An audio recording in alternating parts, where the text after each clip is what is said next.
Nuwun, assalamualaikum warahmatullahi wabarakatuh. Rahayu Sagung Dumadi. Apa kabar sanak sedulur semuanya? Semoga senantiasa sehat, sejahtera, dan bahagia selalu. Satu tesis dari Jurilina, penulis dari Swedia yang pada tahun 2004 menulis sebuah buku yang cukup kontroversial, Architect of Deception. Mengatakan bahwa ada 3 cara untuk melemahkan dan menjajah suatu negeri. 1, kaburkan sejarahnya. Kemudian yang kedua, hancurkan bukti-bukti sejarahnya agar tidak bisa dibuktikan kebenarannya. Dan yang ketiga, putuskan hubungan generasi mudanya dengan leluhurnya. Katakan bahwa leluhurnya itu bodoh dan primitif. Nah, oleh karena itu, sanak sedulur semuanya, mengapa saya membuat konten ini? Istilahnya untuk urun-urun, ya, untuk kita ikut serta, walau hanya sebutir pasir di padang luas, kita ikut urun untuk mentransfer kembali ilmu pengetahuan para leluhur di masa lalu. Kita bedah pustaka-pustaka para pujangga di masa lalu, di mana karena itu merupakan jejak intelektual bangsa kita. Dan kali ini kita masih melanjutkan menembangkan dan mengupas Serat Kolotido karya Raden Ngabehi Ranggawarsita. Nah, di dalam nembang ngobrol ngaji Jawa ini kita sudah memasuki Serat Kolotido bait ke-7. Bait di mana di situ tercantum istilah atau tertuang istilah zaman edan. Seperti apa? Selengkapnya langsung saja akan segera kita tembangkan Serat Kolotido bait ke-7 karya Raden Ngabehi Ranggawarsita. Amanangi zaman edan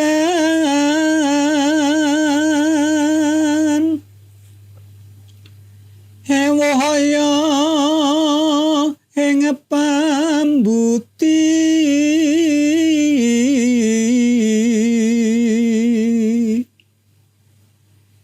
melu edan ora tahan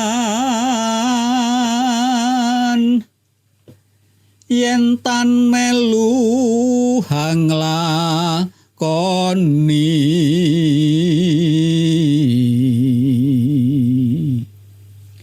buya keduman melek kaliren wekasan nipun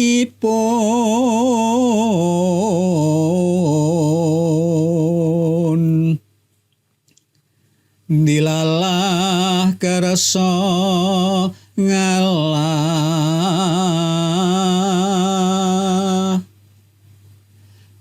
bekja nekang lali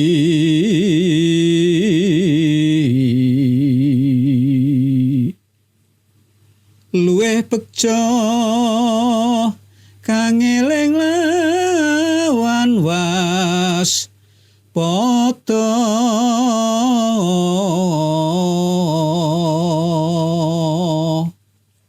amenangi zaman edan. Amenangi artinya mengalami. Kalau orang Jawa bilang wis ora menangi artinya sudah tidak mengalami lagi.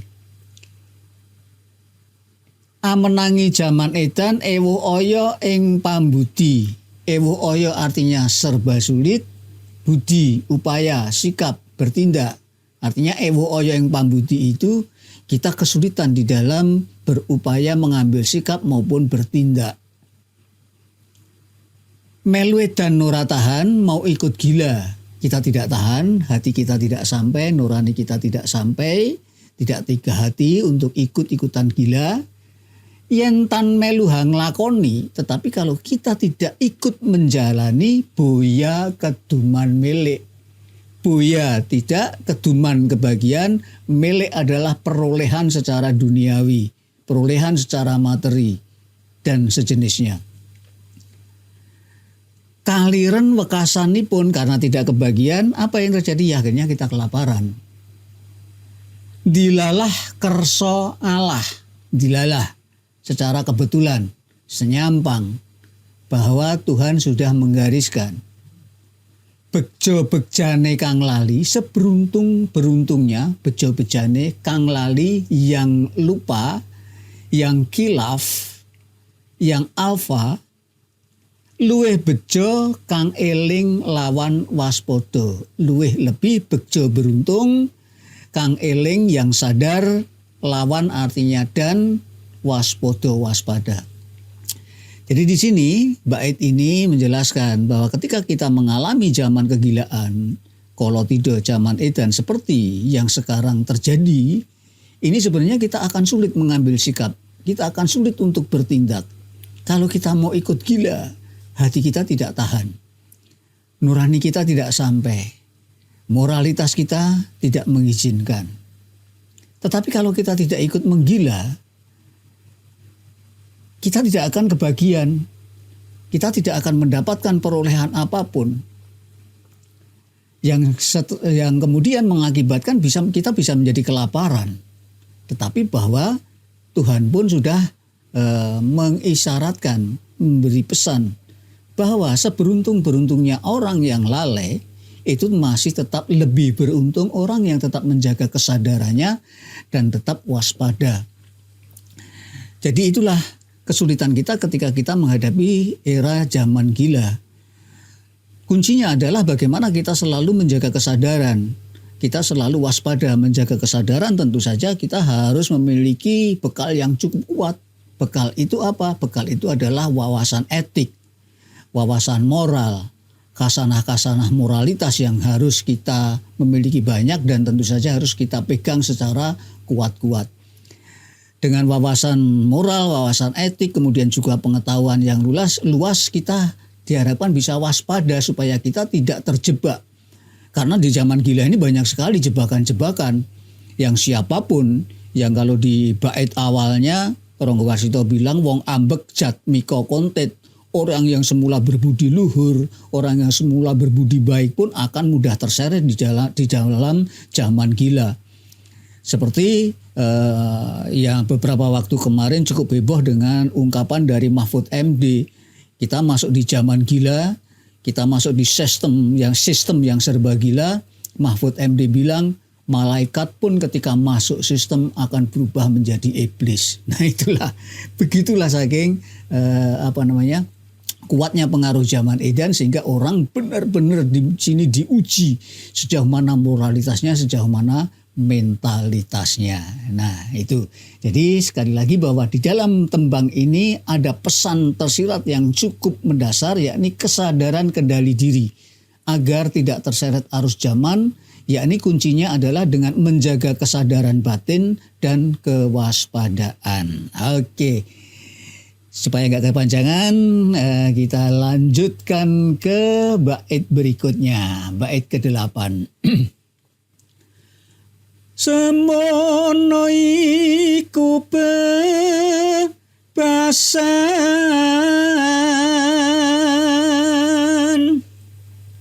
patu-patune kepengin,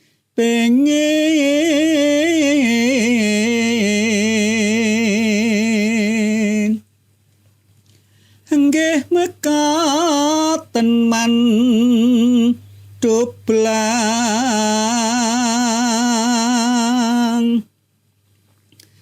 bener ingkang hangarani,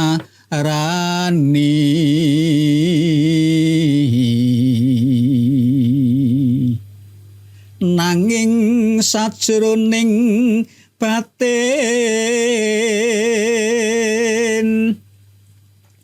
sejatine nyamut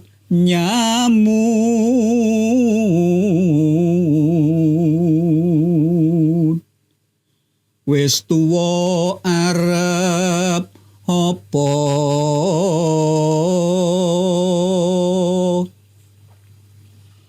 muhung mahas henga sepi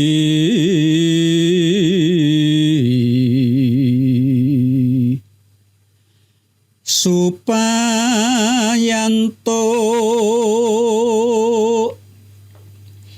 pangaksamaning hyang suksma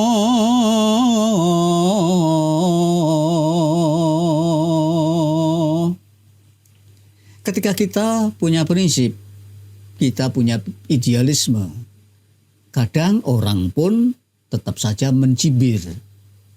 Seperti yang dialami oleh Raden Rangabehi Ranggawarsita.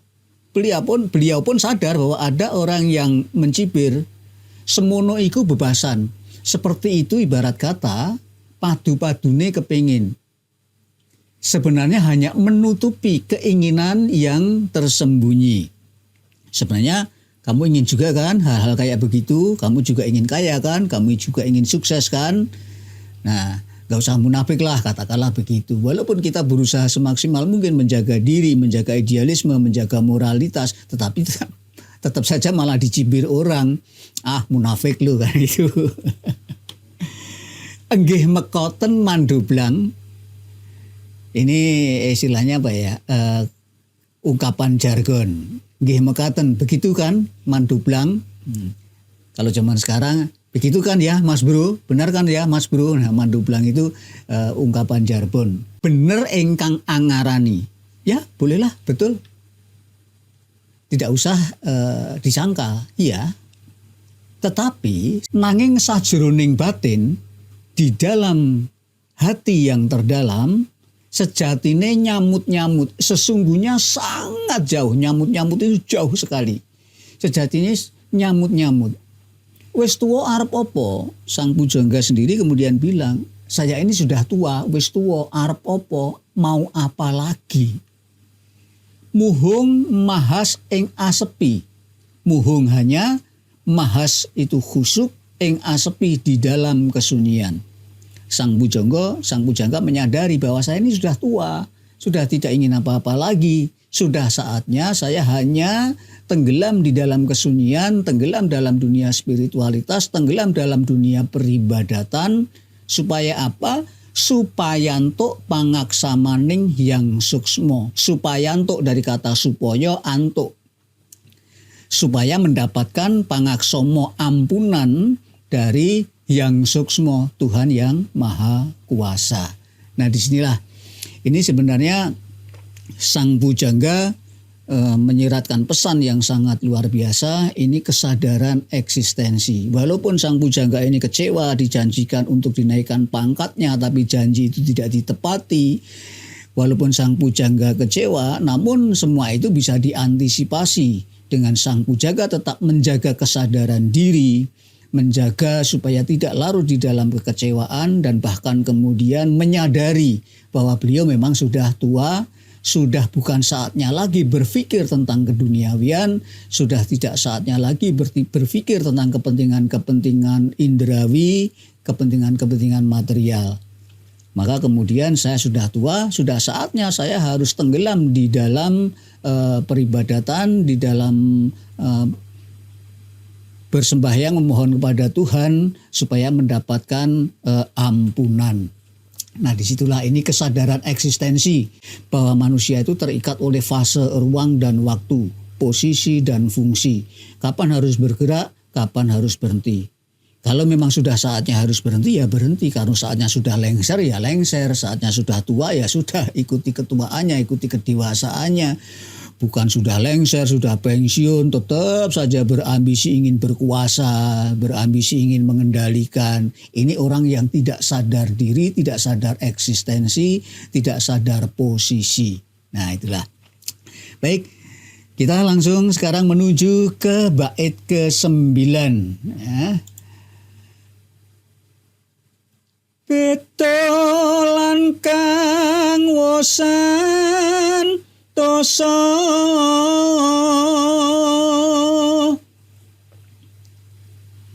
kinarilan ing hyang widi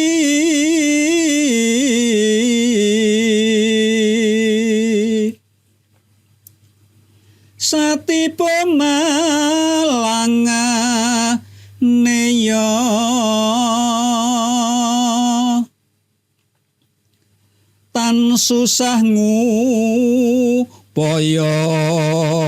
kasil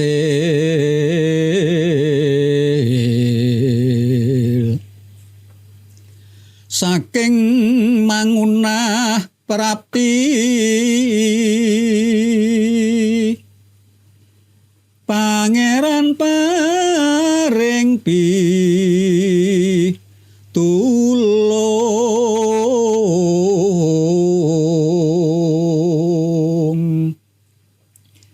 marga samaning titah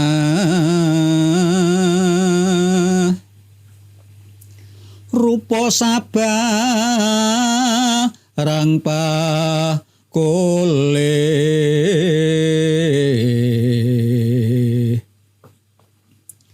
parandene maksih taberi tiar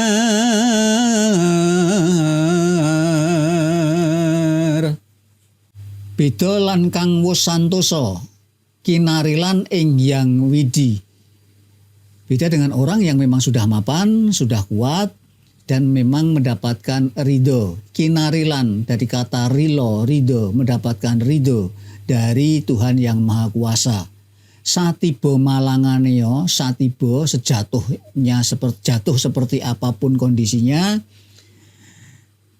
tan susah ngupoyo kasil, orang tersebut tidak akan kesulitan untuk mendapatkan penghasilan. Saking mangunah prapti, mangunah dari kata maunah, yakni pertolongan.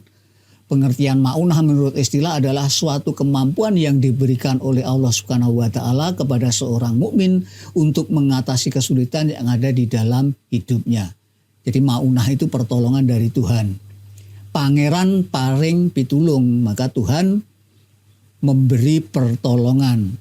Marga samaning titah, memberi pertolongan dengan perantara sesama manusia. Margo perantara, jalan perantara, samaning itu sesama, titah makhluk. Jadi melalui perantaraan sesama manusia. Rupa sabarang pakoleh, segala apapun, segala bentuk macam apapun dia bisa mendapatkan. Rupa sabarang pakoleh. Parandene maksih taberi ikhtiar. Orang yang di dalam kondisi apapun serba beruntung, serba berkecukupan, serba mengalir materi dari manapun, rezeki dari manapun, tetapi orang tersebut masih taberi ikhtiar. Taberi artinya rajin, ikhtiar artinya berdaya upaya. Walaupun orang tersebut sudah mendapatkan beruntungan banyak, sudah tidak susah mendapatkan penghasilan dari manapun, kalau orang Jawa bilang rezeki kalau memang sudah menjadi jatahnya adalah sangkan paran, mengalir dari segala penjuru. Nah itu pun tetap berdaya upaya, bekerja terus meraih penghasilan. Nah ini Sang Pujangga ini memberi pesan kepada kita melalui bait ini, apapun yang terjadi pada diri kita, kemalangan apapun, kesulitan apapun, jangan membuat kita menyerah. Jangan kita membuat putus asa. Bahwa kita tetap harus berupaya, bahwa kehidupan harus tetap berlangsung. Jadi ini adalah kesadaran dharma yang berusaha disampaikan melalui bait ini. Dharma di sini maksudnya adalah bahwa manusia memiliki kewajiban berdaya upaya demi kelangsungan hidupnya dan kemanfaatannya bagi diri sendiri maupun bagi kehidupan. Jadi disinilah pentingnya kita belajar dari nilai-nilai masa lalu. Sekali lagi sebagaimana yang dipesankan oleh Raden Ngabei Rongwarsito, semua ini adalah dalam rangka kita menjaga kesadaran batin kita, di dalam rangka kita tetap menjaga kewaspadaan kita sehingga tidak mudah terseret oleh arus zaman, sehingga kita tidak kehilangan idealisme, tidak kehilangan moralitas, tidak kehilangan prinsip. Kita tetap terjaga diri kita sebagai manusia yang tetap beretika dan beradab. Itulah pesan dari Kolotido di bait 7 sampai 9 tadi. Mungkin itu ya, waktu kita terbatas, sebenarnya menarik sekali ya kalau kita kupas lebih jauh, namun sayang waktunya sangat terbatas. Maka sekian dulu, kita akan jumpa lagi di Nembang Ngobrol Ngaji Jawa episode berikutnya. Demikian Terima kasih atas perhatiannya. Wassalamualaikum warahmatullahi wabarakatuh. Rahayu sagung dumadi, matur nuwun. Ojo